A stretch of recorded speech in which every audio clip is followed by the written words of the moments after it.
Assalamualaikum Bu Neni, selamat sore. Sore Ibu Nia, gimana kabar Bu Nia? Baik, Alhamdulillah. Bu Nia sehat? Alhamdulillah. Kalau secara fisik sehat sih Bu Neni, Alhamdulillah sehat. Oh, kalau keluarga gimana di rumah? Anak-anak sehat juga? Alhamdulillah Bu Neni, saat sekarang keluarga juga di rumah sedang dalam keadaan sehat Bu Neni. Cuman dari diri saya saja yang agak kurang sehat lah Bu Neni. Oh, begitu ya. Memang pas ketika Bu Nia datang, saya melihat raut muka Bu Nia itu agak seperti ada kebingungan gitu ya Bu ya. Benar Bu, seperti itu. Betul sekali. Betul Mungkin sekali Bu, Bu ya. Neni. Iya, betul sekali. Saat sini saya sedang sedikit kebingungan karena saya baru terlepas dari sebuah masalah yang cukup rumit lah kalau saya katakan ini.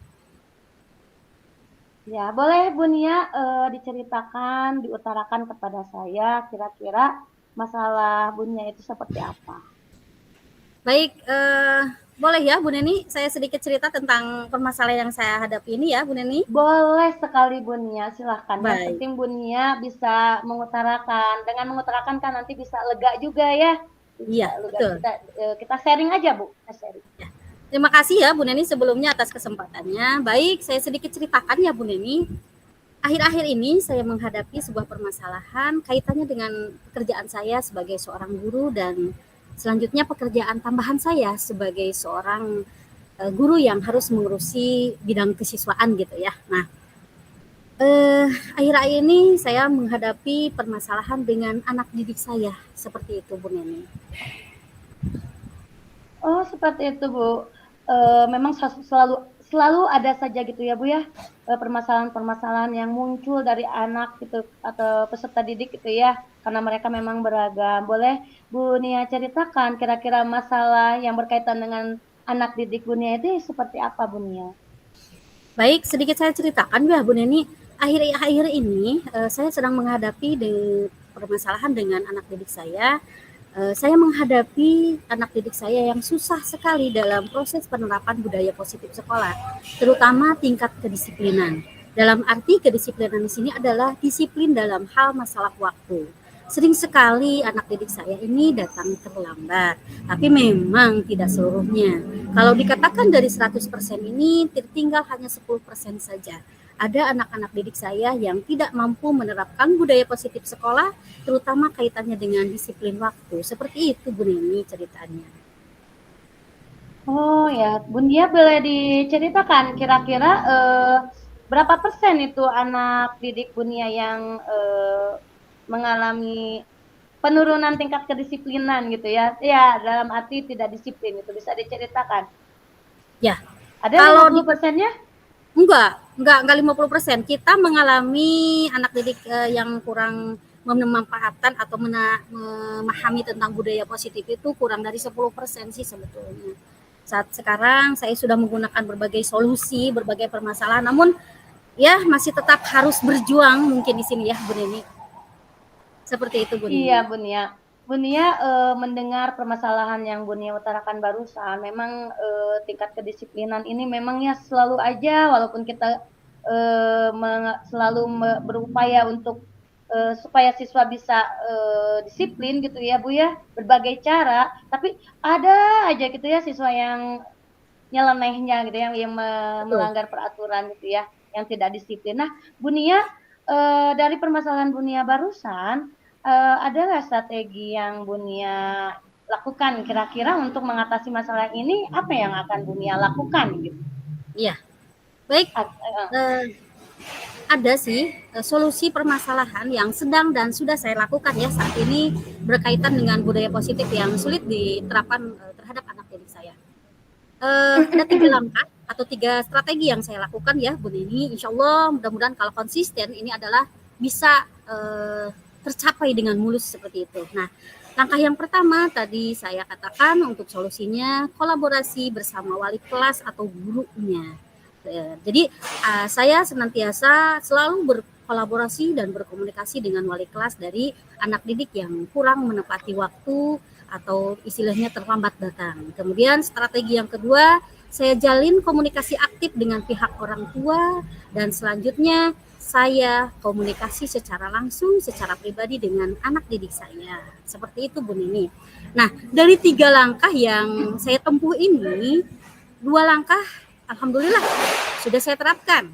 Tapi saya mengalami sebuah permasalahan yang cukup sulit juga dalam strategi saya, yaitu saya mengalami kesulitan berkolaborasi dengan orang tua dari si peserta didik di sekolah saya ini, Bu Neni. Seperti itu. Oke Bu Nia, menarik sekali ya Bu Nia. Ada 3 strategi yang Bu Nia lakukan, namun ada kesulitan ya dalam melakukan strategi yang ketiga, yaitu melakukan komunikasi dengan orang tua. Nah, Bu Nia, karena kan 2 strategi ini sudah dilakukan dan siswa atau anak didik Bu Nia masih saja ada yang tidak disiplin gitu ya, masih kurang kesadarannya akan kedisiplinan. Nah, kira-kira kalau misalnya strategi yang ketiga ini berhasil diterapkan atau dilakukan oleh Bu Nia, yaitu berkolaborasi dengan orang tua, apakah ukuran keberhasilannya itu bisa mencapai 100% gitu ya? Artinya bisa seluruh siswa itu apakah bisa disiplin semua setelah Bu Nia menerapkan 3 strategi yang Bu Nia lakukan? Ya, kalau Yang Bu Nia ukuran tingkat miliki. keberhasilan dari strategi yang saya laksanakan, saya optimis ya Bu, optimis di 95%.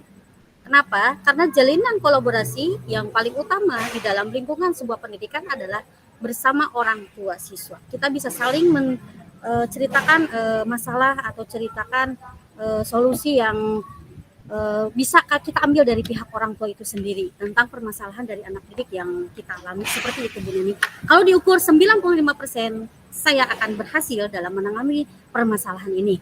Dan selanjutnya strategi yang akan saya lakukan adalah pendekatan dengan anak didik saya. Saya akan menggunakan segitiga restitusi, di mana segitiga restitusi ini adalah merupakan salah satu strategi yang cukup mustajab menurut saya kalau saya lakukan ya. Insya Allah dari 95 tadi, yang 5 tadi akan saya raih, akan saya istilahnya berhasil ketika saya mampu menerapkan segitiga restitusi yang baik terhadap anak didik saya. Seperti itu Bu Deni. Oke, baik Bu Nia, ini kemungkinan yang strategi ketiga ini akan dilaksanakan tidak? Yakin, saya akan melaksanakan dengan baik.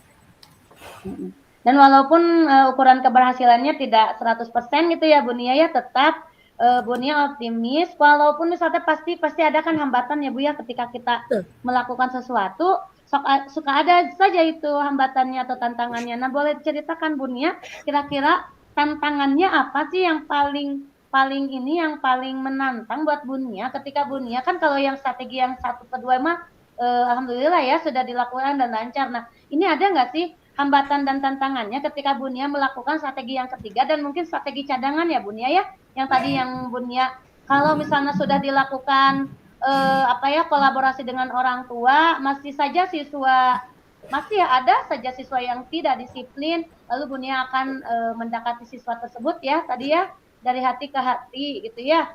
Nah, hambatannya apa kira-kira, ada nggak hambatan atau tantangannya ya ketika Bu Nia menerapkan ini strategi ini? Ya, kalau hambatan pasti ya, semua itu tidak ada jalan yang mulus ya Bu Neni. Hambatan yang paling saya rasakan dalam kolaborasi bersama orang tua itu adalah susahnya komunikasi yang aktif atau jalinan kerjasama bersama orang tua itu sendiri. Karena kalau saya hitung di sekolah saya itu gridnya itu banyak siswa yang kurang terperhatikan oleh orang tuanya karena sibuk dengan bekerja. Nah, itulah hambatan yang paling saya rasakan. Seperti itu Bu Neni. Oh iya, baik Bu Nia ya ternyata Bu Nia sudah melakukan analisis dulu ya Bu Nia ya. Betul. Apa sih yang menyebabkan anak didik Bu Nia itu tidak disiplin? Ternyata sebagian besar faktor utamanya atau faktor pendorongnya adalah karena kurangnya perhatian dari orang tua ya Bu Nia ya. Betul. Gitu ya, seperti itu Bu Nia ya. Ya, baik betul. Bu Nia, luar biasa ya. Bu Nia sudah bisa memecahkan masalah Bu Nia menggunakan strategi-strategi yang Bu Nia lakukan. Nah, tapi kita tetap harus optimis ya Bu Nia ya. Tetap optimis bahwa semua siswa kita, semua anak didik kita itu semua mereka itu anak-anak yang baik. karena mereka memiliki kodrat alam, potensi yang sangat bagus gitu ya Bu. Nah, adapun nanti seperti yang dialami oleh siswa di sekolah Bunia, siswa Bunia ya, ada yang masih tidak disiplin. Ternyata setelah dianalisis itu adalah faktor utamanya itu adalah kurangnya perhatian dari orang tua ya Bunia ya. Betul, Itu ya betul. seperti itu ya. Baik Bunia, bagaimana sekarang perasaan Bunia setelah menceritakan permasalahan Bunia, lalu Bunia bisa menemukan solusi sendiri gitu ya. Gimana perasaannya Bunia? Ya, yang pertama mungkin perasaan saya adalah lega, senang, puas juga di sini. Kenapa? Saya berupaya untuk selalu berkolaborasi dengan orang tua. Yang kedua, rasa optimis. Ketika saya punya strategi, saya harus jalankan. Dan ternyata terbukti dari 10% yang anak yang memiliki masalah, ternyata tersisa hanya beberapa persen saja dari anak-anak yang tidak menaati atau yang tidak mampu menerapkan budaya positif tadi. Insya Allah saya merasakan rasa senang, rasa lega, dan rasa optimis yang luar biasa ketika saya menerapkan strategi ini, Bu Neni. Seperti itu. Iya, luar biasa sekali Bunia ya. Sekarang saya bisa melihat keceriaan lagi di wajah Bunia ya setelah Bunia Betul. menceritakan kepada saya.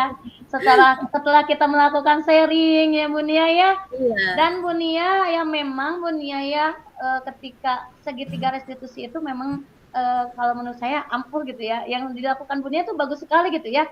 Ketika seluruh strategi sudah dilakukan, seluruh solusi sudah diupayakan, namun tetap saja ada permasalahan gitu ya terhadap anak berkaitan dengan kedisiplinan ini ya bisa menggunakan segitiga restitusi. Dan insya Allah Bunia, semangat Bunia ya, Bunia pasti bisa menjadikan 100%, kan tadi 95% ya. Nah nanti bisa jadi 100% setelah Bunia menerapkan solusi-solusi atau strategi yang dilakukan oleh Bunia. Baik Bunia, terima kasih karena Bunia sudah mau bercerita kepada saya ya tentang masalah Bunia, lalu strategi kita berbagi dalam hal ini. Alhamdulillah dan nanti juga mungkin saya bisa ambil pelajaran ya dari masalah Bunia ini gitu ya, untuk saya terapkan juga nanti ke peserta didik saya apabila ada peserta didik saya yang seperti itu. Baik, terima kasih Bunia ya atas Sama-sama Bu Neni. Terima kasih ya juga untuk atas hari ini. waktunya. Ya, sampai jumpa di lain waktu ya Bunia ya. Assalamualaikum Waalaikumsalam. warahmatullahi wabarakatuh. Waalaikumsalam Bu Neni.